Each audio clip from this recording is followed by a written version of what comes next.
ونحن على ذلك لمن الشاهدين والشاكرين والحمد لله رب العالمين۔ آج کا ہمارا جو موضوع ہے اولیاء کرام رحمہم اللہ کو اللہ نے جو قدرت عطا کی ہے اس کے بارے میں انشاءاللہ سنیں گے۔ اس دنیا کا عجیب حال ہے کہ اس میں جس طرف بھی نظر اٹھا کر دیکھیے ہر طرف خوف، ڈر، غم کا عالم ہے۔ ایک پہاڑ جو بہت اونچا ہے وہ بھی ڈر رہا ہوتا ہے کہ کسی وقت بھی اس پہاڑ کو تراشنے والا کچھ سنگ تراش نہ آ جائے۔ اور پھر اسی طرح درخت جو اپنے اندر پھولوں پھلوں کی رعنائیوں کے ساتھ اگرچہ بظاہر بڑا شاداب نظر آتا ہے لیکن وہ بھی اس چیز سے ڈر رہا ہوتا ہے کہ کہیں کوئی کلہاڑی لے کے آئے گا اس کو کاٹ ڈالے گا۔ اسی طرح زمین پر لہلہاتی زمین پر جو گھاس ہوتا ہے وہ بھی ڈر رہا ہوتا ہے کہ کوئی 4 پاؤں والا آئے گا اور اسے کھا لے گا۔ اور یہ 4 پاؤں والا جانور بھی ڈر رہا ہوتا ہے کیونکہ بندہ ہاتھ میں چھری لے کے آئے گا اور بسم اللہ اللہ اکبر کہہ کے ہمیں ذبح کر دے گا۔ ہر چیز ڈر رہی ہے خوف کے اندر۔ آفتاب عالم تاب پورے جہاں کو روشنی دینے والا جو سورج ہے وہ بھی ڈر رہا ہوتا ہے کہ کہیں ایسا نہ ہو کہ میرے آگے سورج گرہن لگ جائے، یعنی چاند میرے آگے آ جائے تو میری روشنی کم ہو جائے۔ اور جو ستارے ہیں جو رات کے وقت پورے عالم کو جگمگا رہے ہیں وہ بھی ڈر رہے ہوتے ہیں کہ کہیں صبح کا سپیدہ نمودار نہ ہو جائے۔ کمزور مضبوط انسان سے ڈر رہا ہوتا ہے۔ اسی طرح مزدور سرمایہ دار سے ڈر رہا ہوتا ہے، اور جو سرمایہ دار ہے وہ انکم ٹیکس آفیسر سے ڈر رہا ہوتا ہے، مجرم پولیس سے ڈر رہا ہوتا ہے۔ الغرض اس میں دنیا جمادات ہوں یا نباتات ہوں، حیوانات ہوں، عالم اسفل ہو یا عالم اعلیٰ ہو، زمین سے آسمان تک ہر تک جو مخلوق ہے ڈر رہی ہوتی ہے۔ لیکن اس پوری مخلوق میں زمین سے اوپر اور آسمان کے نیچے ایسے لوگ بھی ہیں جو نہ ڈرتے ہیں نہ انہیں کسی چیز کا غم ہے، وہ ہے اولیاء اللہ کی جماعت۔ وہ نہیں ڈرتے۔ الا ان اولیاء اللہ لا خوف علیہم ولا هم يحزنون، 2 لفظ رب نے ذکر فرمائے کہ خوف، غم۔ خوف عربی کا لفظ ہے، اردو میں ڈر کہتے ہیں۔ حزن عربی کا لفظ ہے، اردو میں غم کو کہتے ہیں۔ خوف کیا چیز ہوتی ہے؟ آئندہ زمانے میں کوئی ایسی چیز ہونے والی ہو جس سے انسان کے دل میں گھبراہٹ پیدا ہو، اسے خوف کہا جاتا ہے۔ اور کوئی چیز ایسی فوت یا ضائع ہوگی ہو زمانہ ماضی میں جس سے انسان کو رنج ہو، وہ یاد آئے، اسے غم کہتے ہیں۔ قربان جائیے، اولیاء اللہ کی شان یہ ہے نہ گزرے ہوئے بھی انہیں غم ہے نہ آنے والے کسی چیز میں وہ خوف کر سکتے ہیں۔ یہ اولیاء اللہ کی شان ہے۔ اللہ پاک نے یہ شان ان کی بیان فرمائی ہے۔ قربان جائیے، اولیاء اللہ کا کیا کہنا ہے؟ اولیاء اللہ وہ ذات ہیں کہ جن کے بارے میں حدیث کے اندر آتا ہے، بخاری کی حدیث سے بعد راوی حضرت ابو ہریرہ رضی اللہ تعالیٰ عنہ ہیں جو آپ کئی بار حدیث سے بعد سن چکے ہیں کہ فرمایا قال من عاد لی ولیا فقد آذنت بالحرب، کہ جس نے میری کسی ولی کے ساتھ دشمنی کی میں اس سے اعلان جنگ کرتا ہوں۔ قربان جائیے، رب فرماتا ہے وما تقرب الی عبدی بشیء احب الی مما افترضت علیہ، فرماتا ہے میرا بندہ میری کسی محبوب چیز کے ذریعے اتنا میرا قرب حاصل نہیں کر سکتا کہ جتنا فرض کی ادائیگی سے میرا قرب حاصل کرتا ہے۔ وما یزال عبدی یتقرب الی بنوافل حتی احببته، میرا بندہ نفل پڑھ پڑھ کے میرا قرب حاصل کرتا ہے۔ یاد رکھیے کہ فرض نہیں پڑھتا اس کے نفل قبول نہیں ہوتے، لیکن ولی کی ابتدا کی جو سیڑھی ہوتی ہے وہ مہم سے شروع ہوتی ہے۔ جب وہ قدم رکھتا ہے تو وہیں پر ہوتا ہے، رب اس کا محبوب ہوتا ہے، رب جو کہتا ہے ولی وہی کرتا ہے۔ اور جب ایک وہ مقام آتا ہے کہ ولی کی آخری سیڑھی، آخری سٹیج یہ کہ وہ رب کا محبوب ہو جاتا ہے، اب رب محب ہوتا ہے، یہ ولی محبوب بن جاتا ہے۔ اب جو ولی کہتا ہے رب اس کو اپنی شان کے مطابق کر کے دکھاتا ہے۔ یہ اولیاء اللہ کی شان ہے، قربان جائیے۔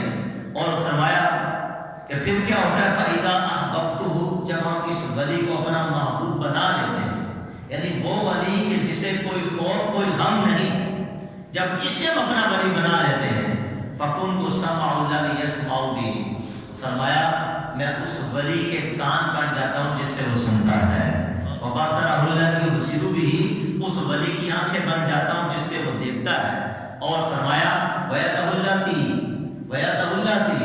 اور اس ولی کے ہاتھ بن جاتا ہوں یبطش بہا، جس سے وہ پکڑتا ہے، وَرِجْلَهُ الَّتِی یمشی بہا، اس ولی کے پاؤں بن جاتا ہوں جس سے وہ چلتا ہے۔ اور یہی بات ختم نہ کی، فرمایا وَلَئِن سَأَلَنِی لَأُعْطِیَنَّهُ، اگر میرا ولی مجھ سے سوال کرے میں ضرور اسے عطا بھی کرتا ہوں، وَلَئِنِ اسْتَعَاذَنِی لَأُعِیذَنَّهُ، اگر ولی مجھ سے پناہ مانگے میں اسے پناہ بھی عطا فرما دیتا ہوں۔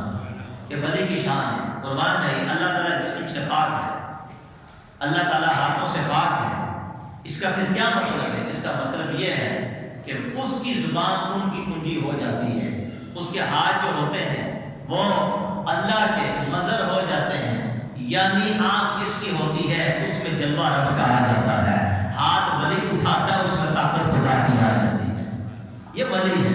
اللہ تعالیٰ جب ان کو یہ مرتبہ یہ مقام عطا فرماتا ہے تو قربان جائیے پھر کیا ہوتا ہے کہ پھر کرتا ولی ہے، کہتا ولی ہے، کرتا اس کو خدا ہے۔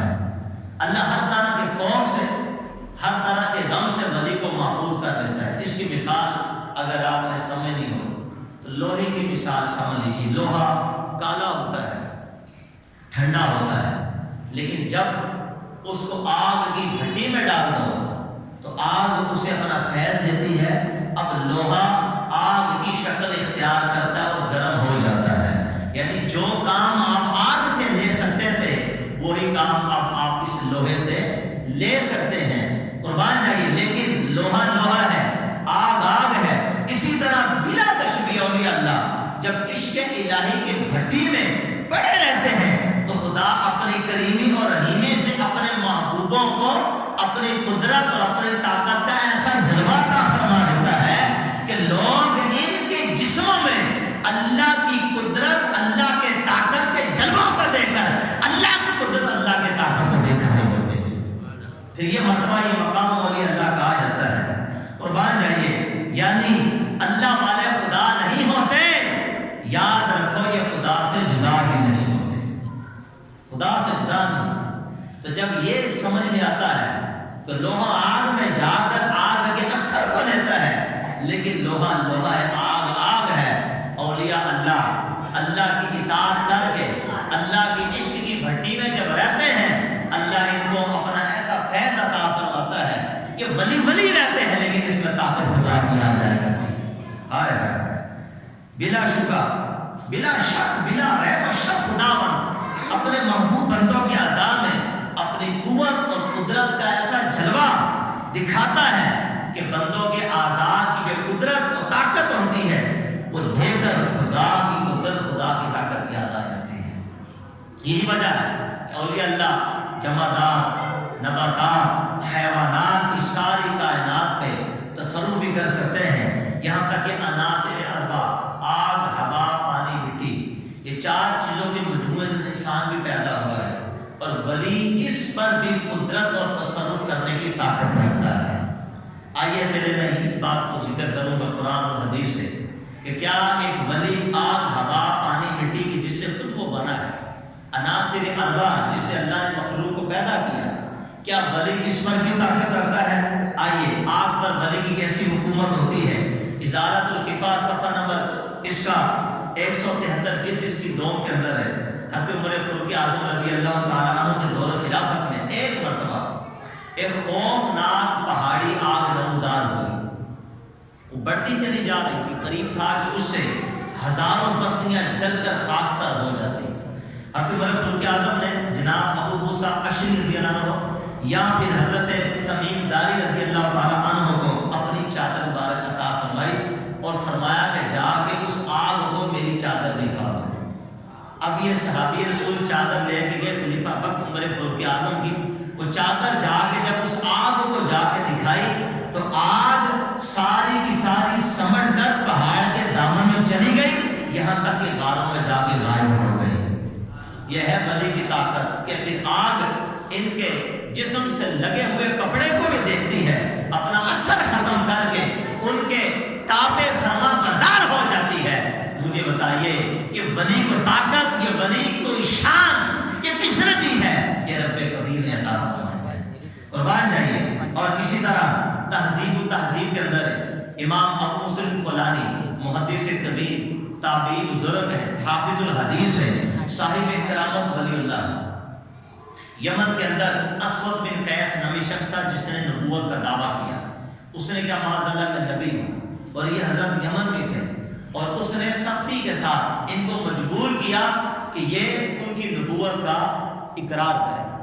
اقرار کروانے کے لیے, نبوت کو تسلیم کروانے کے لیے اس نے کیا کیا, ایک آگ بھڑکائی اور یہ نہ مانے, انہوں نے بن ملا انکار کر دیا, حقارت سے انکار کیا اور فرمایا کہ تو جھوٹا ہے, نبی محمد رسول اللہ ہے, ان کے بعد اب کوئی بھی نبی نہیں آ سکتا, پھر قیامت ہی برپا ہوگی. اس نے غیظ میں آ کے, غصے میں آ کے, میں روایت بھی وہاں نہ پڑھ رہا ہوں, اپنے الفاظ میں یہ روایت ذکر کر رہا ہوں. اس نے آگ بھڑکائی, جب آگ کے شعلے بلند ہوئے تو حضرت امام مسلم خولانی رحمۃ اللہ علیہ جو تابعی بزرگ تھے ان کو اٹھا کر آگ میں پھینک دیا. لوگوں نے دیکھا کمال ہو گیا. آگ کا کام کیا ہے؟ جلانا. آگ جلا کر راکھ کر دیتی ہے. لیکن زمانے نے دیکھا جب اللہ کے ولی کو آگ میں پھینکا گیا تو آپ کلمہ شہادت پڑھ کر آگ میں ٹہل رہے تھے, آگ ان کے جسم کو کیا جلاتی, ان کے پہنے ہوئے کپڑے کو بھی داغدار نہ کر سکے. یہ ولی کی شان ہے.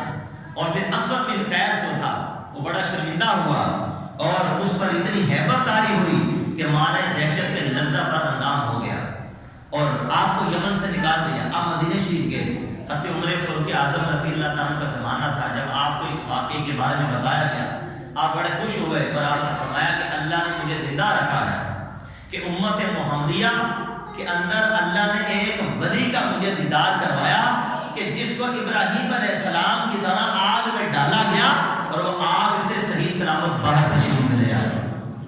یہ سرکار علیہ السلام کی امت کے اندر ایسے اولیاء آگ میں چلے گئے تو آگ ان کا کچھ نہیں کر سکتے. یہی آیت کا مفہوم ہے کہ آگ ان کو کیا جلائے. جب رب نے ان کو فرما دی انہیں کسی چیز کا خوف اور غم نہیں تو ولی کو بھی کسی چیز کا خوف اور غم نہیں, آگ انہیں نہ جلا سکی. اب دیکھیے عناصر اربع میں سمجھا رہا تھا, آگ ہوا پانی مٹی پہ ولی تصرف کرتا ہے, ولی قدرت اور طاقت رکھتا ہے, یہ ولی کے زیر اثر ہوتے ہیں. قربان جائیے پانی کے اوپر ولی کی کیسی طاقت ہوتی ہے, کیسی قدرت ہوتی ہے, پانی بھی ولی کے زیر اثر ہوا کرتا ہے. حضرت عمر فاروق اعظم رضی اللہ تعالیٰ کا زمانہ تھا اور مصر کا دریا جو تھا اس کا دریا نیل خشک ہو گیا اور وہاں کے جو گورنر تھے حضرت عمر بن عاص رضی اللہ تعالیٰ عنہ تھے. مصر کا جو دریا نیل ہے اس کا پانی خشک ہو گیا. وہاں کے لوگ حضرت عمر بن عاص کے پاس ہے, کہا کہ حضرت یہ ایسے جاری نہیں ہوتا, ہم ایک کنواری لڑکی کی بھینٹ چڑھاتے ہیں, یعنی کنواری لڑکی کو اس کے اندر پھینک دیتے ہیں زندہ, اس کے بعد اپنا پانی جاری کرتا ہے. آپ نے فرمایا یہ ظالمانہ حرکت اسلام کبھی بھی اس کی اجازت نہیں دیتا, نہ اللہ اجازت دیتا ہے نہ اللہ کے محبوب رحمت العالمین اس کی اجازت دیتے ہیں. یہ ظالمانہ فعل ہے. ایک بے گناہ کی جان جائے تو کیوں جائے, تم لوگ صبر کرو, میں ابھی خلیفہ وقت حضرت عمر فاروق اعظم رضی اللہ تعالیٰ کو خط لکھتا ہوں, وہاں سے جو جواب آئے گا اس کے مطابق ہم عمل کریں گے. حضرت عمر بن عاص نے خط لکھا اور یہ سارا واقعہ لکھا. حضرت عمر فاروق اعظم کے بعد جب قاصد خط لے کر گیا تو آپ نے خط پڑھا, پریشان نہ ہوئے, گھبرائے نہ, اور آپ نے ایک جواب میں خط لکھا, فرمایا یہ میرا خط لے کر دریائے نیل میں ڈال دینا. مجھے بتاؤ بادشاہ تو آپ نے بڑے سنے بڑے دیکھے, بادشاہ اپنے خط جو بیچتا ہے وہ لوگوں کی طرف بھیجا کرتا ہے. دریا جو سن نہیں سکتا وہ انسان نہیں. دریا کو خط بھیجنے کا مقصد کیا ہے؟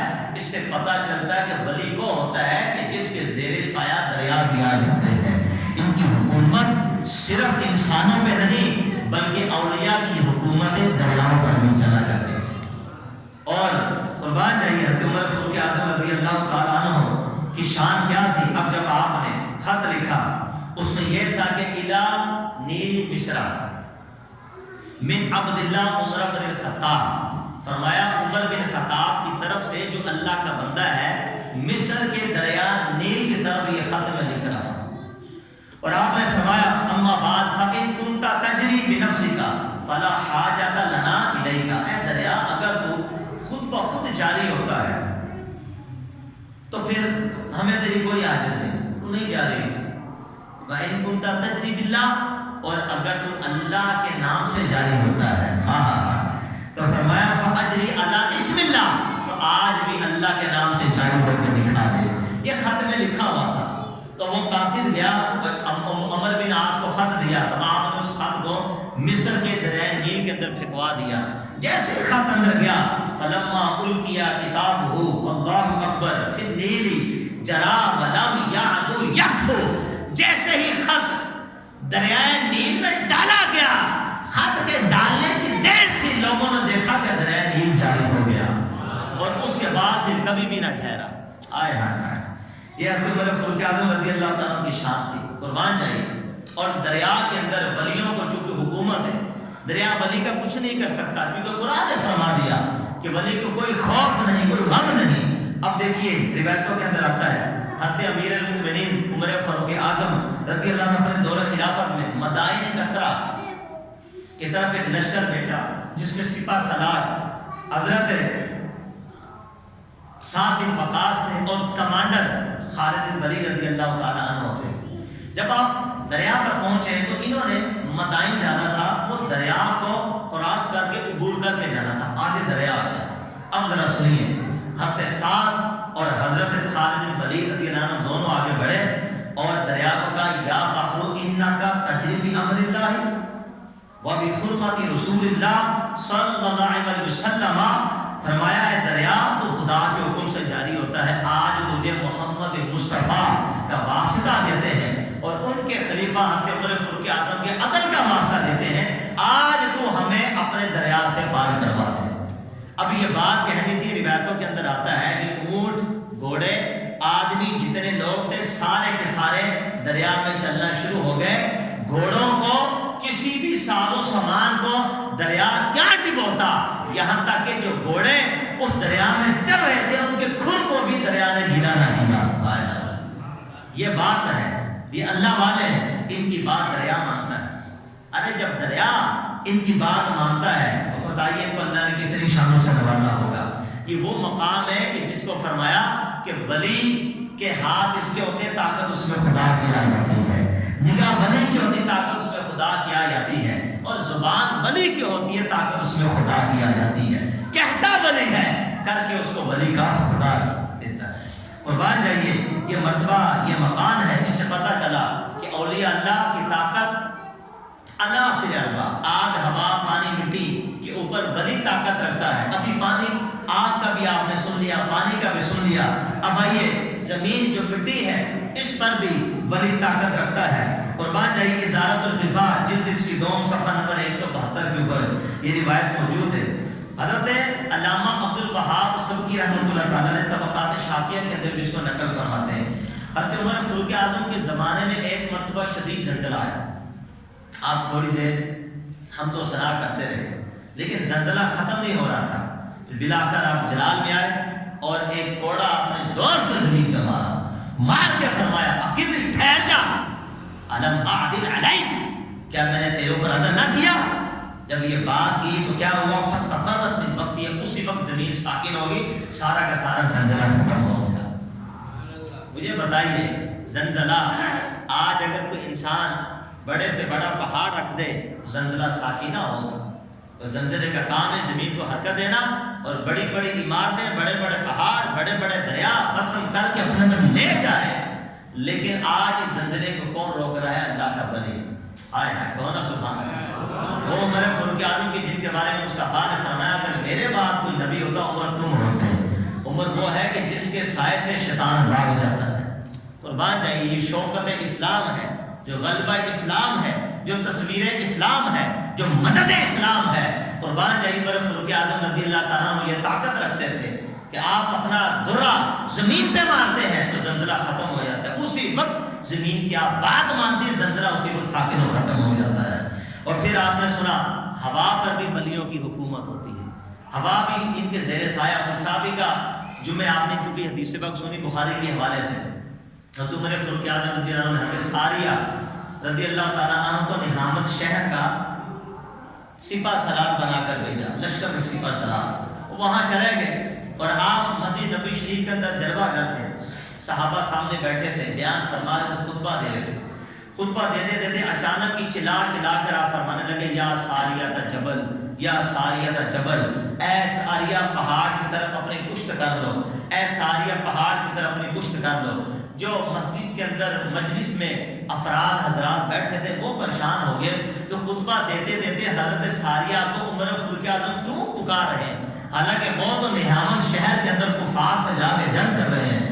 پھر جب ایک وقت گزرا ایک قاصد وہاں سے آیا، اس قاصد نے آ کے بتایا کہ بات یہ ہے کہ ہم پر غالب آنے والے تھے کافر، ہمیں شکست حاصل ہو جاتی. اتنے میں کیا ہوا؟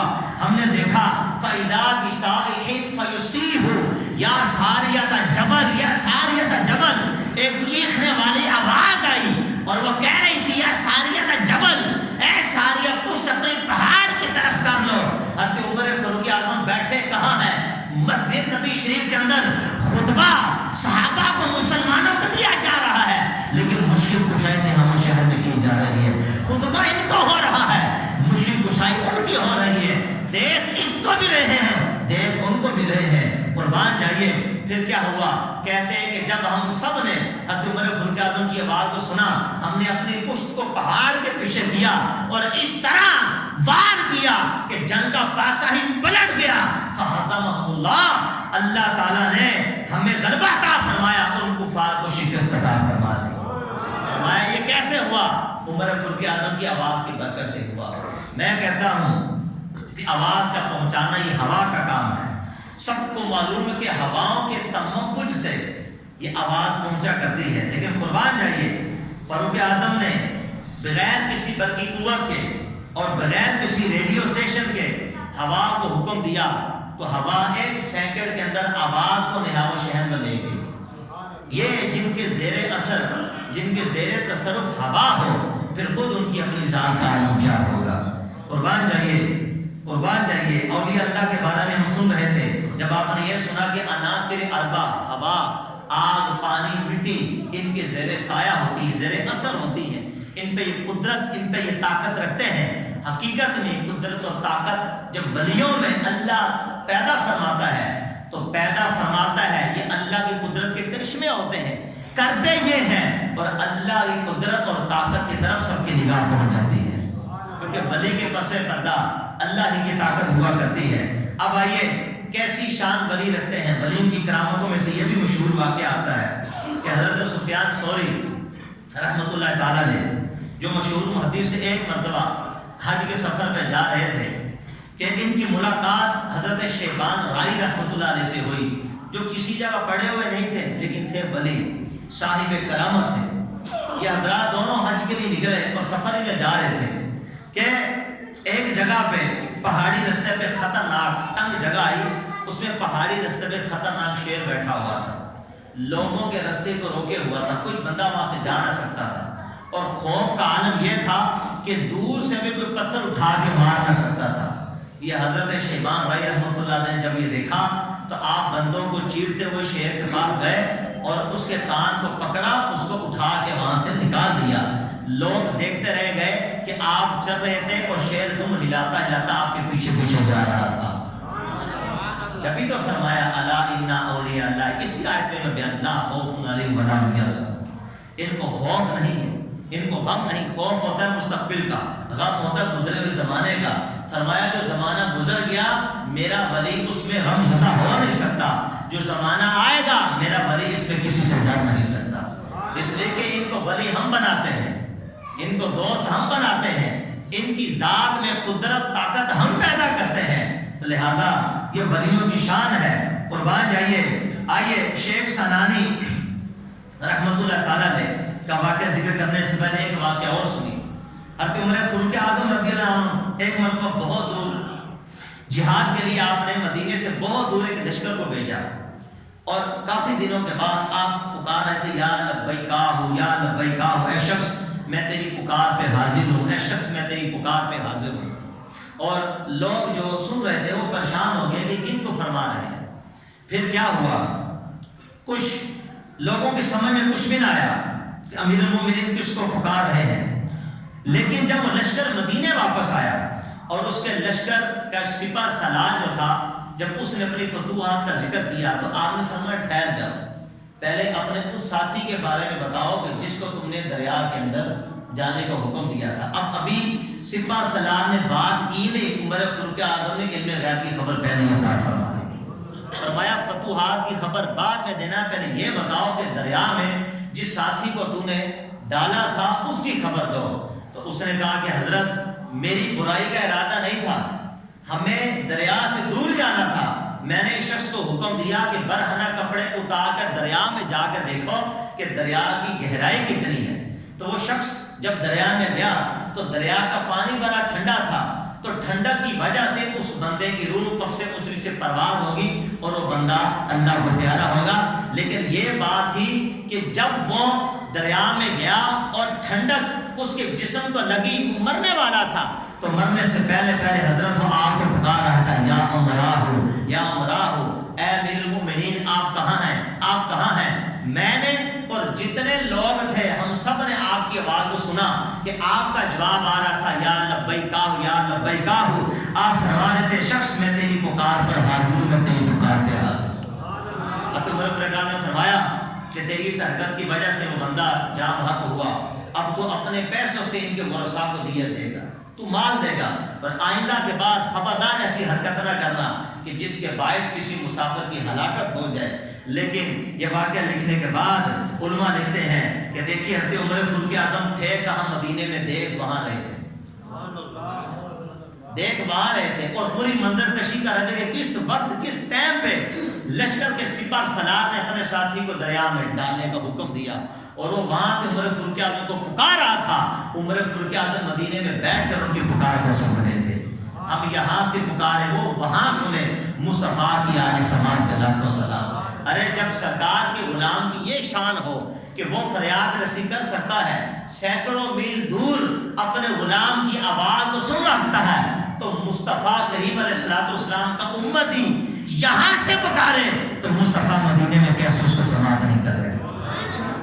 فریاد امتی جو کرے حال اظہار سے، ممکن نہیں کہ خیر بشر کو خبر نہ، جو حال اظہار سے مصطفیٰ کو پکارے۔ میرے امام فرماتے ایسا ہو ہی نہیں سکتا کہ سرکار کو تمہاری خبر نہ ہو۔ یہ شان ہے غلاموں کی، سردار کا عالم کیا ہوگا۔ حضرت شیخ ثانی رحمۃ اللہ علیہ کا انجام سنیے کہ اللہ کے ولی تھے۔ جب حضرت شیخ عبد القادر جیلانی رضی اللہ عنہ نے بہجت الاسرار کے حوالے سے یہ روایت ہے، جب یہ اعلان کیا، اعلیٰ فرمایا انا قدم ہادی علی رقبۃ کل ولی اللہ، خبردار لوگوں سن لو، میرا جو یہ پاؤں ہے یہ ہر ولی کی گردن پر ہے۔ تو 313 صاحب حال اولیاء نے اپنی گردنیں جھکائیں اور انہوں نے کہا کہ حضرت آپ کا قدم ہماری گردن کا نہیں ہے، بل علی راس والعین، بلکہ آنکھوں پر بھی ہمارے سر کے اوپر بھی ہے۔ اور یہ شیخ سنانی رحمۃ اللہ علیہ سینکڑوں میل دور تھے، انہیں غیرت آ گئی اور انہوں نے اکڑ کر یہ کہا، اے عبد القادر جیلانی تمہارا قدم میری گردن کے اوپر نہیں ہے، اور آپ پہ چونکہ جلال غوثیت تھا، آپ جلال میں تھے، آپ نے فرمایا اچھا تو علی رقبۃ رجل الخنزیر، تو پھر تیری گردن کے اوپر خنزیر کا قدم ہے۔ جلال غوث آیا، یا فرمایا ٹھیک ہے تو پھر تیری گردن کے اوپر خنزیر کا قدم ہے۔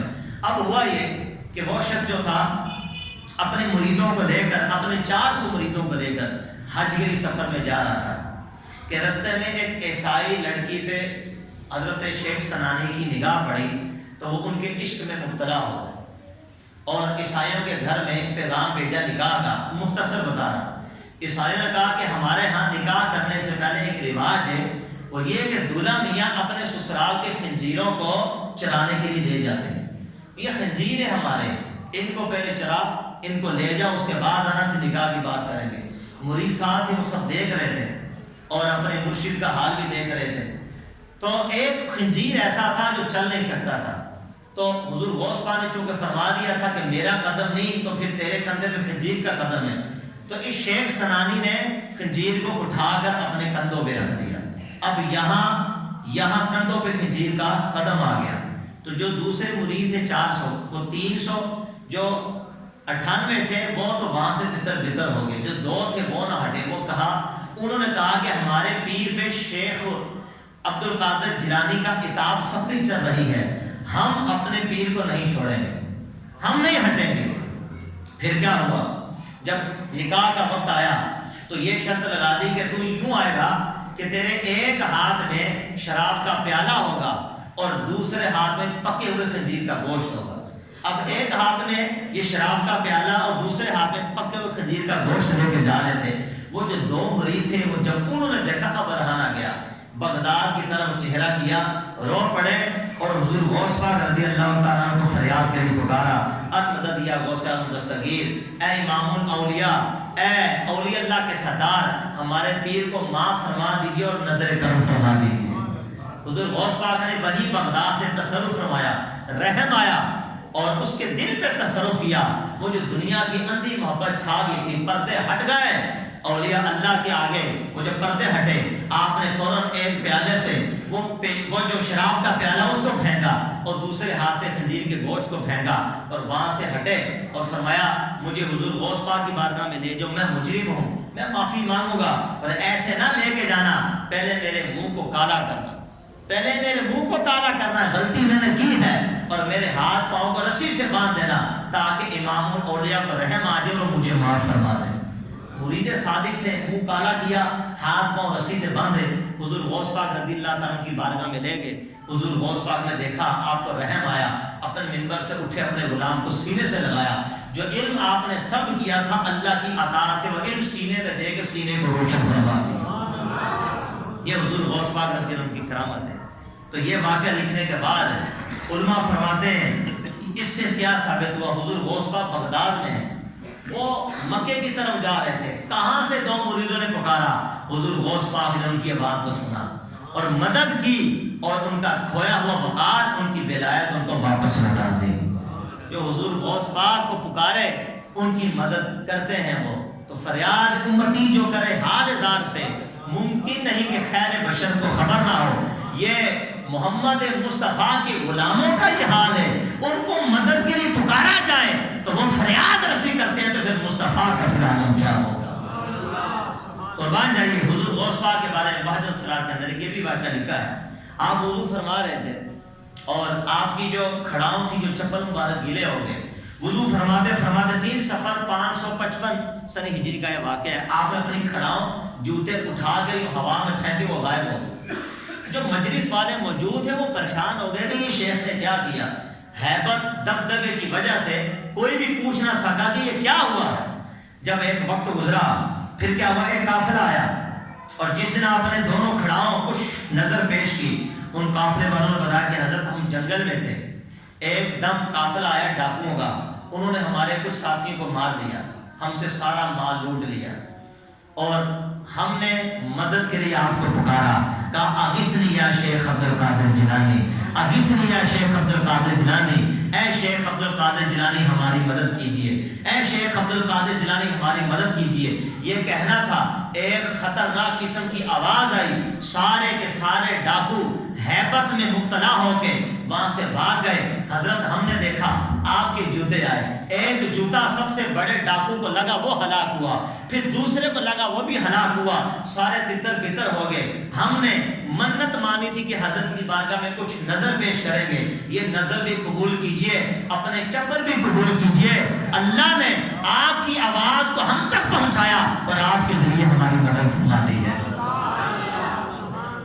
فریاد امتی جو کرے حال زار سے، ممکن نہیں کہ خیر بشر کو خبر نہ ہو۔ یہ سرکار کے غلاموں کا حال ہے، مصطفیٰ کا حال کیا ہوگا؟ اب بھی وسوسے دلوں سے نہ جائیں تو میں حضرات کیا آپ کے سامنے پیش کروں؟ قرآنی واقعہ تو پچھلے جمعے آپ نے سنے، جو ہم دلائل سے ذکر کر چکے، ولی کی کرامت کیا ہوتی ہے، ولی کی شان کیا ہوا کرتی ہے۔ یہ سرکار کے غلاموں کا حال ہے کہ جو مشکل کشائی کرتے ہیں، ان کو پکارا جائے تو رب کی عطا سے رب مدد بھی کیا کرتے ہیں۔ آئیے آخری واقعہ سنیے۔ خواجہ نجم الدین رحمۃ اللہ تعالیٰ علیہ، یہ امام راضی فخر رازی رحمۃ اللہ تعالیٰ علیہ کے پیر ہیں، مرشد ہیں، اور انہوں نے تفسیر کبیر لکھی جو بہت بڑی تفسیر تھی۔ جب ان کی موت کا وقت قریب آیا تو 360 دلائل انہوں نے توحید پہ دیے تھے، اللہ کی توحید ہونے پہ۔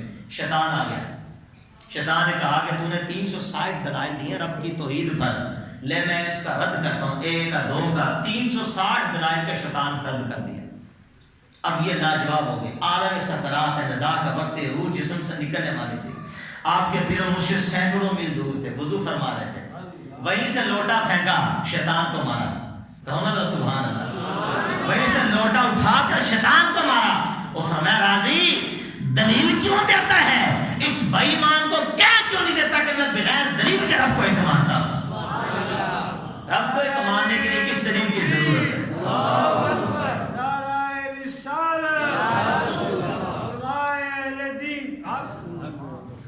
فرمایا ان کو کیوں نہیں دیتا کہ میں بغیر دلیل کے رب کو ایک مانتا ہوں؟ یوں کہ میں رب کو دل سے مانتا ہوں، مجھے کوئی بھی دلیل دینے کی ضرورت نہیں ہے۔ یہ دیکھیے کیسی مشکل کش ہے۔ اس لیے آج کے زمانے میں پیر کا سایہ ہونا چاہیے۔ صوفیہ لکھتے ہیں کہ جس کا کوئی پیر نہیں اس کا پیر شیطان ہے۔ یہ حقیقت بات، یعنی مرشد کا مطلب ہوتا ہے ہدایت دینے والا، وہ کہ جو شریعت، طریقت، حقیقت، معرفت چاروں کا وہ منبع ہو۔ کہ پچھلے جمعے ہم نے سنا سر الاسرار حضور غوث پاک نے اس کو ذکر فرمایا کہ وہ طریقت کو بھی جانتا ہو، شریعت کو بھی جانتا ہو، حقیقت کو، معرفت کو جانتا ہو، اپنی زندگی سنت کے مطابق، شریعت کے مطابق گزارتا ہو، اور وہ صاحب کرامت بھی ہو، وہ کشف بھی رکھتا ہو۔ یعنی یہ تو ضروری نہیں باتیں، لیکن یہ چیزیں انہیں اولیاء اللہ سے صادر ہوتی ہیں کہ جو شریعت و طریقت پہ چل کر اپنی زندگی گزارتے ہیں۔ حقیقت بات ہے کہ شیخ کی ضرورت یہ موت کے وقت بھی آتی ہے کہ مرشد آگے اپنے مرید کو کلمہ پڑھاتا ہے۔